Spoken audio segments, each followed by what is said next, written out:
Welcome back everyone, Oz here, and today I've got some RPG horror stories for you all. As per usual, I'll be narrating the post, giving you my opinions at the end, and I hope you do the same down in the comments down below. And without further ado, let's jump right into it. Illegal Avocado, 2975, killed just before the session-long big bad evil guy fight in a cutscene. The title is the too long didn't read version. This is an older story that someone's comment in another post reminded me of. The quotes are not actual quotes, but approximate to what I can remember from the conversation.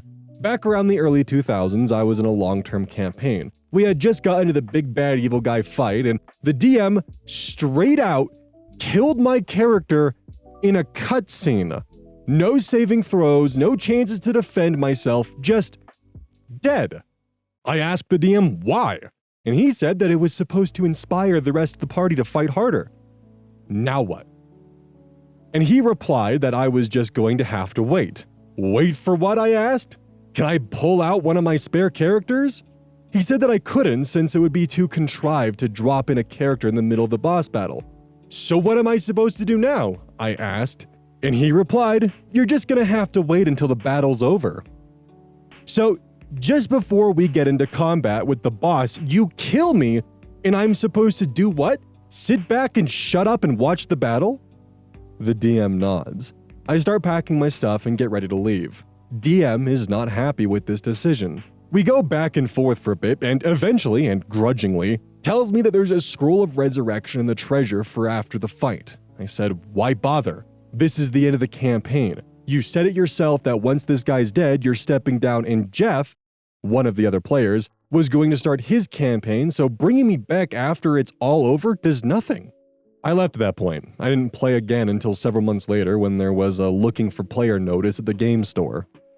I'm sure I don't need to explain why this is bad, but this does remind me of the ending of Fallout 3, the original ending. Basically, you played through the entire final battle, you were reaching the final boss fight, and you're about to activate this, like, MacGuffin pretty much. And you go into the MacGuffin, which is a radiation death sentence, you punch in a code, and that's it. The save is done. You can't reload the save unless you want to reload before the final battle. And after you type the code in, you get a monologue PowerPoint of everything that's going to happen after you type the code in. Players were not happy with this result in the slightest, and later it would be expanded upon and fixed in a future DLC expansion. And the most frustrating part is you had a mutant companion who could literally survive the radiation, and when you asked him to go put the code in before the DLC was released, he said, "Nuh-uh, you have to do this on your own. This is your destiny." So it's just like your best friend is basically like, fuck you, dude. But this story reminds me of that ending from Fallout 3, because no one wants to be in a position where the final part of the story is essentially told to you and you have to sit out after making it all the way to the end of the game. Like, this is just an unbelievably incorrect way to handle this. If you want the players to fight harder, then fucking kill off an NPC. There's a reason why Boblin the Goblin has become such a prolific meme in the D&D community. Because, normally, for those of you who aren't aware, Boblin the Goblin is a joke NPC the characters will normally just kind of keep around as a meme, but at the end, Boblin the Goblin ends up making some kind of heroic sacrifice or dies in a heroic way, and the party unites together to avenge Boblin the Goblin. There's a reason why that trope and trend exists even in meme format, because it's a common way to do it where it makes all players feel included in part of the story. Not some fucking sacrificial pawn the DM decided to throw into the goddamn meat grinder because, it'll make them fight harder. Anyways, just sit there and watch. The one thing that Sword Art Online was right about, and I cannot fucking believe I'm referencing SAO of all things, was one of the pivotal plot points was when Kirito realizes the one thing that any 5-year-old knows is the one thing more boring than an RPG is watching someone play an RPG. And that's how he pieced together that this guild leader, who was essentially one of the main characters on the server, was actually the game's creator. That and the fact that Bastard was cheating, but that's besides the point. My point being is that most people don't want to watch a D&D game, especially one they were previously a part of. Unless, of course, they're like, professionals at it, like Critical Role or D20. But a majority of the time, most people aren't gonna want to watch a D&D game. Especially when they were just unjustly killed in it. Peter E. Venturer. The Coup. So this story is a major event in my DM career that traumatized me for a long time after, and almost made me quit D&D entirely. However, now that I'm in a better place in my life with a much better group of friends, I decided to post it here for your enjoyment. The cast of characters isn't super important beyond the one evil genius I will call Bob. It all started in college, in a creative writing class. I didn't have a ton of friends at the time, so I began to grow attached to this group of writers in my creative writing class. We would talk about writing, fiction, and just life in general for literal hours after the class had ended, and once even had to get kicked out of the classroom so the next class could start their lesson and use the room. One day, someone floated the idea of wanting to play D&D, and I mentioned I was a longtime DM looking for a group for a horror campaign I had been writing. So we immediately got together for a session, and it was instant magic. The characters created all had great concepts, the role-playing was great, and everyone enjoyed the story I had written. It was around this time I began to have a really good friendship with the infamous Bob. He had always had great insights into my writing, so I often asked him for advice regarding my campaign ideas. As this went on, I began to put a lot of trust in him, which he would soon come to abuse. On a particular busy day when I was supposed to have a session, I realized I would have to cancel, but everyone was clamoring to have another session. So I called up Bob and suggested he try his hand tonight at DMing. This was my first mistake. For as time went on and I resumed my DMing duties, and the campaign continued to the 1-year mark, everything seemed to be going really well. When, one day, I was talking to some members of the group and found out Bob had run some sessions beyond the initial one-shot without me. I was a little confused and asked Bob why he had excluded me. He told me that he thought I was going to be busy that entire week and the plans were already made, so he didn't bother asking. I brushed this off thinking that this was a simple misunderstanding. Then the week of finals hit and everything went wrong. I was leaving my creative writing class to head over to my English final when Bob told me he needed to talk to me. He pulled me aside and told me, "So I have talked with the group and we've unanimously decided to move on to a different campaign without you. And they asked I talk to you because they don't want to talk to you about it." I was floored. This had been my only friend group most of college, and they were abandoning me? I mumbled some apology, went to my final, and was so upset about everything I fully failed the final. When I got home, I couldn't get any of it through my skull. I must have done something to offend them, said something or done something, but for the life of me, I couldn't figure out what I could have done. I felt so unbearably guilty, but I didn't even know what I had done to deserve any of it. So I decided I needed to talk to the group, apologize, and then leave them like they wanted. On the group chat, I apologized profusely, told them that I respected their decision and wished everyone the best. Then the first message came. "What are you talking about? We never said anything about kicking you from the group." Then the rest of the group entered the chat, all stating the same confused sentiment. No one knew they had unanimously decided to kick me from the group and start a new campaign. Everyone except Bob.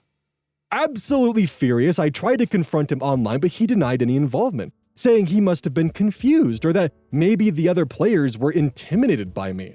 I then went and talked to each of my players and everyone had the same story. Bob had been having sessions without me and he had never mentioned any of this to anyone. At this point, the semester was over and the group never really got over this. We were all weirded out by this incident and people generally stopped talking to each other. The passion to play my campaign went out as well as none of us could really get past what had happened. A while later, I ran into one of my old friends and she confirmed that Bob's campaign he had wanted to run never manifested, so everyone pretty much blamed him for everything and thought he was a jerk for doing what he did. So that was some solace at least. It took me a while to get over this incident and start trusting people again, but after a bunch of therapy sessions and tentatively running a few one-shots, I started playing D&D again and am a proud DM to this day. I have an awesome group who supports me and is very open about any issues they have, and it has done wonders to build back my self-confidence as a DM and just a person. So I guess the lesson is if the world seems like it's turned against you, maybe double check to make sure it isn't one guy trying to do something sneaky. As some general life advice when you're dealing with a friend group, if you ever have one person specifically corner you outside of normal hours and say, "Hey, they don't want you in the friend group anymore and they don't want to talk to you anymore," definitely just double check, even if you're more interested in just giving a quick apology, because it calls them out on their shit, especially if they're just trying to isolate you and throw you out of the group. If you also find yourself suddenly isolated from a group, and something just weird happened and you have no idea why people went from talking to you to suddenly not talking to you, start asking questions. Just act remorseful, ask if you have done anything wrong, but ask questions, because chances are someone is manipulating the group to get you thrown out of it.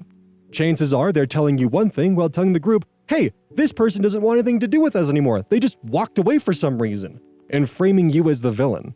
So definitely watch out for that kind of shit, because it does happen. Some people just never fucking leave high school. Also, secondary side note, it's pretty messed up that Bob did this right before a final. Like, that is actually some evil shit right there. Reasonable Method 145. I joined a DM's emotional support group. So, I met David at a friend's birthday party. Our group is full of RPG enthusiasts, so we immediately bond over our shared D&D and Pathfinder love. After some time, David invited me to his Pathfinder 1st Edition campaign, weekly IRL sessions with a stable party that was adventuring for over a year. I'm sold! We get on a voice call and David briefly describes his homebrew setting and character creation rules. Our characters are part of an elite of super powerful heroes trying to save the world from a war between angels and demons. Yeah, it's very cliche, but David assures me it's roleplay heavy and filled with deep character moments. We come up with a fitting background for my hero, fill the sheet, and I'm good to go. A week later, I joined the group for my first session. When I arrived, only David and another player, Alex, were present. I asked David if he would give me a recap of the campaign so far so I could catch up while we waited for the others.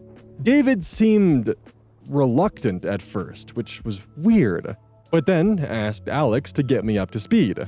Alex gave me what I can only describe as the longest list of NPCs I have ever heard in a campaign. He told me about the elven kingdoms of this world, each ruled by a family composed of 6 to 10 NPCs with reality-bending powers. He described who they are, what their abilities do, the relationships between them, their achievements, etc.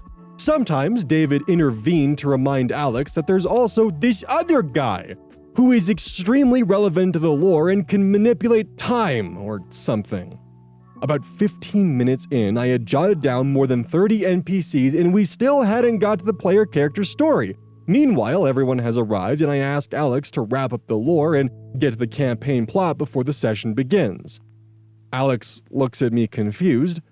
What do you mean? This is the campaign plot. I froze. Huh? The players explained to me that everything in the campaign is done by NPCs. Problems are solved by NPCs. Battles are won by NPCs. The main quest is about helping NPCs do NPC stuff to defeat other NPCs. I turned to David and asked why the NPCs are doing everything in the game. David smiled and replied, because they're level 20 characters with very powerful abilities. He said it like he was very proud of that. But why can't the players do things on their own? Because the enemies are also level 20 characters with very powerful abilities. You'd all die if you tried to face them alone. Aren't we an elite of super powerful heroes? You just joined, you have to get there. Then what the hell is our role in the campaign? You have to help the NPCs, they can't do it alone. Your support is extremely important. I asked to give me an example. Alex explained that in the last story arc, the party followed a rebellious demon prince trying to kill his evil demon king father. This demon prince was extremely powerful and capable of defeating entire armies by itself. Except that, well, he had depression. So sometimes he would get very sad and lose his powers, and the players would compliment him and remind him of the great hero he is to get him back into shape. Thanks to this, he was able to endure his emotions, defeat the evil king, and become the ruler he was destined to be. Every other story arc was a variation of this concept. What in the fucking backyard again is this? I decided to play this one session and see for myself. The party met my character on the way to a village rumored to be under attack by a corrupt angel. We arrive, and the angel is on a rampage, killing everyone. I draw my sword, only for the angel to immediately drop me to 1 HP. No roll, and no save. I am then informed that this is the Angel of Darkness, and it can only be stopped by talking. he'll instantly kill us all if we dare to fight him. I watched David spend 1 hour role-playing this twisted angel, weeping about how no one comprehends him, and he just wants to be accepted. With the party saying stuff like, "No, you're better than this, you can do it," and "We love you the same, even if you're not perfect," David gleefully took the kind words and narrated the angel calming down, thanking the party, and letting them go. We were 2 hours into the session and no dice had been rolled so far. I left early, told David this wasn't my cup of tea, and I never looked back. What the fuck? As a general and unfortunate PSA, because this is kind of common, D&D is not a free source of therapy for you. Forcing others to essentially deal with your vent session and using people as a way to calm yourself down or make yourself feel better about yourself or, kind of gas yourself up a little bit is not a healthy way to deal with your issues and is very emotionally exhausting for everyone else involved, especially when this is not what they signed up for. Like, using an NPC's issues as a vehicle to deal with your own personal problems is just not a way to handle it. Is there room for player characters to help an NPC with a realistic emotional problem they have as part of a story point? Yeah, of course. Should it be with every fucking encounter? No. Especially with the fact that the DM just snaps his fingers and you're at 1 HP. No saves, no checks, nothing. Just, 1 HP, fuck you. That's not RPG, you're just playing group therapy session. Like that's all this is, and that is incredibly unfortunate. And also, I can't stress this enough, there's a reason why these are RPG horror stories. Not every D&D game is like this. These are usually the worst of the worst. So please don't let this dissuade you from playing D&D. It's a lot of fun and it's a really good time with a group of people that you're familiar with, but oh good God, sometimes you do encounter people like this, and it makes you reconsider your entire grasp of how humanity should be operating. Requirement full 6659. Player quit after so much bad luck, and I can't even fully blame him. I've been DMing for a party of 5 for the past few months, but one of my players just rage quit because of how horrendous his luck is. But I struggle to even blame him for it.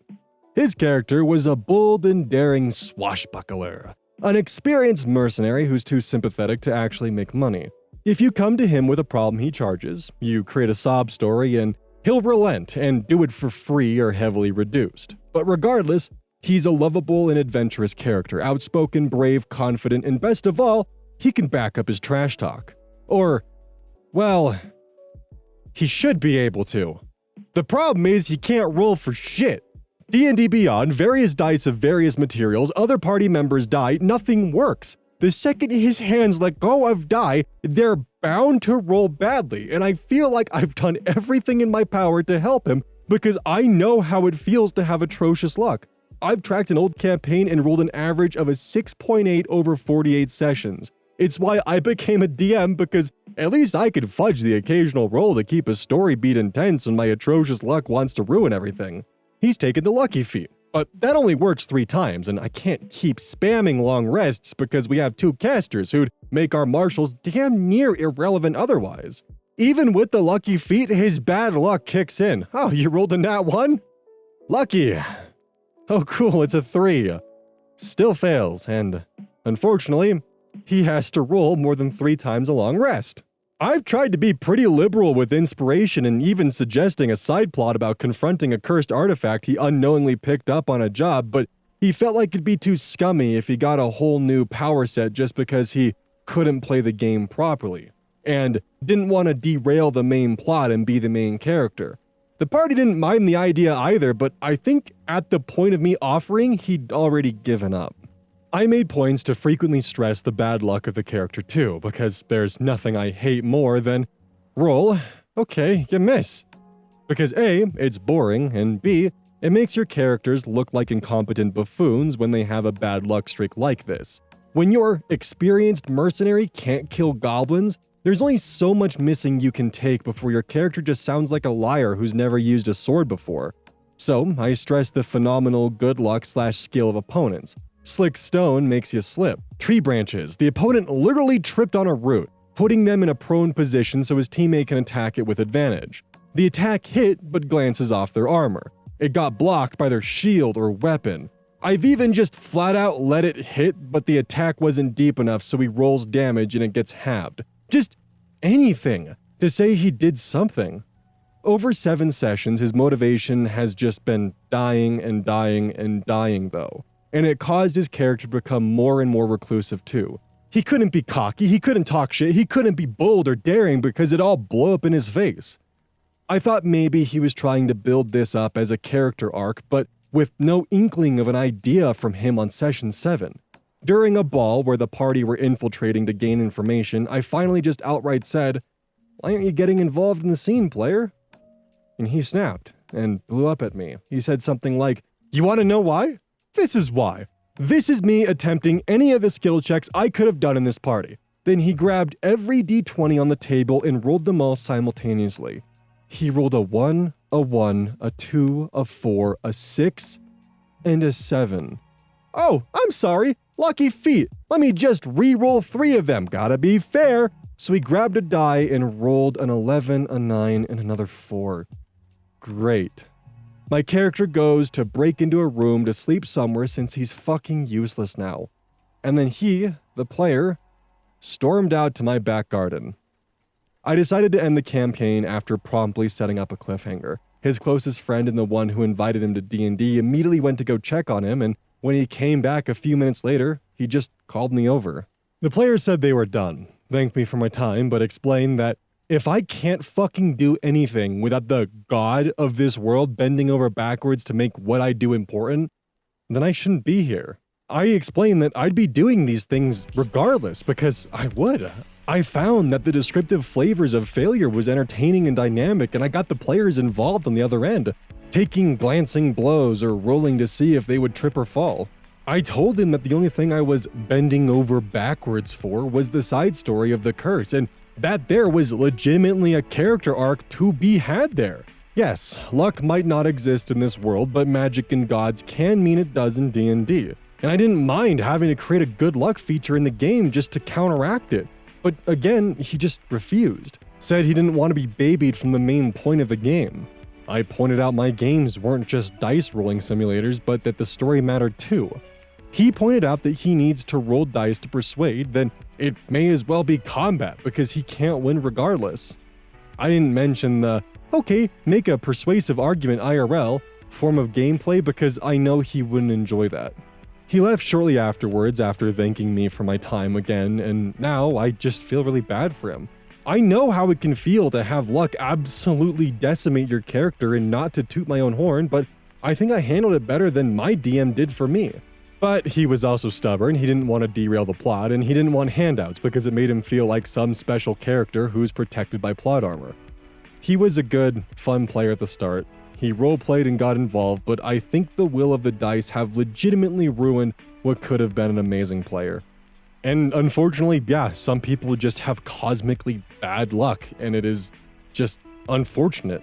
And I only have a few ways that I know that I can handle this. If I'm a player on the receiving end of bad dice, I roll into it. My character is no longer competent, but he's a klutz that has managed to klutz his way into glory and make that part of the character, and normally that kind of goes off well. It's not what I intended, but it helps keep the game feel alive, and sometimes you just gotta roll with the punches on that because the dice can fucking hate you. And as a DM, one of the things that I have done, especially with virtual tabletop, is I will actually fudge my players' dice rolls. I have a plugin that lets me do that. And for new players, I'll kind of have them roll somewhat high to get them hooked and then stop rolling them high. Just so that way they get the feeling and the rush of actually being like a strong player. And then if they roll bad constantly, occasionally I'll throw them a 19 or a nat 20 or something just to give them a bit of love so they get that fire and hooked back into the game and don't feel like their dice just fucking hate them. Because, I mean, OP's right. It sucks having bad dice rolls because you just feel like you're failing, and it's not your fault either, but you feel like you're holding everyone back and the game just doesn't become fun for you. There are a lot of ways to work around just a player having horrendous luck, and sometimes just not a lot of them work out well, and I honestly can't blame the player for wanting to leave either, because, you know, it would suck feeling like you have to get special treatment because your dice are a wabba jack of nonsense. I don't know how many people are gonna get that reference there, but still. For those of you who are either mostly players or mostly DMs, how do you deal with bad luck? Because DMs, we get the benefit of fudging numbers every now and then, the players don't have to know about it, and also, when we get bad luck, it benefits the players. So it's kind of a bit of a mixed bag, and I'm curious to know how you guys deal with bad luck players, because it definitely sucks to have the game ruined for you because the dice do not cooperate. Sonic Cop 99. D&D player demands to purchase a child. Last summer, me and my brother got bored, so we decided to play some D&D. Went to a game store, gathered some folks, got them interested in my brother's campaign idea, and he became our DM. We are still playing this very same campaign, albeit with like half the players having been replaced by now. But this particular incident happened near the beginning of the campaign. We as a party decided collectively to do a bunch of side quests in the wealthy major city called Venusia. Yes, it was based on Venice. In order to rack up gold so we could buy armor, weapons, and level up a bit before we engaged with the main quest, which my brother, DM, admitted would be very cutthroat and merciless. Once we had finished a dungeon crawl through a low-level wyvern's gold trove, we were now rolling in dough, and we were ready to use it. So we had a filler session for us to RP in the city, float around and learn things and go shopping. I remember buying this plate armor that was really badass looking. And yeah, I ended up AI generating a concept art piece for my character wearing it. But then there was our party's rogue, who for his part decided to go find the nearest orphanage and told the caretaker, "I'd like to buy one. I prefer females around the age 10-12. Best age. Developing, but not too developed. Make sure she's white or Japanese." My brother said, "What?" And then switched to the caretaker's voice and said, "Yeah, we don't sell the kids to weird travelers like you. You'd best be going on whatever dangerous, non-child-friendly mission you're undertaking." And Rogue said, "With all my family's wealth and all the gold I have accumulated traveling, I could probably buy this whole damn town. You could renovate this dump and actually feed these kids." My brother said, "Look bro, this ain't happening. She will call the guards if you don't leave." Rogue then got pissed off and said, "Fuck it. I stab the insolent bitch and take the kid myself." My brother then has town guards rush into the orphanage and confront him and say, "Last chance. You can leave now or probably get killed by the town guards." So the Rogue's player then just gave DM a nasty look and said, "Ever heard of player agency? You're a shitty DM." Then he got up and walked out. Never saw him again. There's a big difference between allowing your players to have agency and allowing your players to commit crimes against humanity. Like, it would be one thing, definitely fucked up, but one thing entirely if they were looking for any child to just simply carry their gear or be some sort of child servant. That's one thing. A dark, fucked up thing, yes, but it is at least within the realm of plausible acceptability for an evil character to do. But the moment they start talking about developing in specific ethnicities, then that's just not okay. Like, you can give a player enough agency to do evil and immoral shit, but the fact that they're even considering that is... Dude should have his hard drives checked, like, immediately, and just out of the friend group. Gone. Like, if I had a player at my table say something like, "I want one that's still developing," they'd be gone from the party, and they would never be invited to another session again. There would not be any warnings or any kind of like, "Hey dude, you should probably stop this, the guards are gonna come and kill you." It would be, "Hey bud, leave." I also understand a good amount of that conversation was probably because of the absolute shock of, there's no way this motherfucker actually just asked that, right? Hey, welcome to the outro. Don't forget this whole thing is basically brought to you by GamerSupps. If you like caffeine, then I can't recommend GamerSupps enough. Use code Oz at checkout to support the channel. And I do actually use this product. It's replaced all other sources of caffeine for me because I feel good. It doesn't have any of that extra stuff that a pre-workout blend might have. It's with a couple of the extra things to make it so you don't crash as hard. It's good. I like it. Personally, if you really want a good flavor, try the Soda Pressing Pear or even the Dragon Fruit Punch. Those two are my personal favorites right now.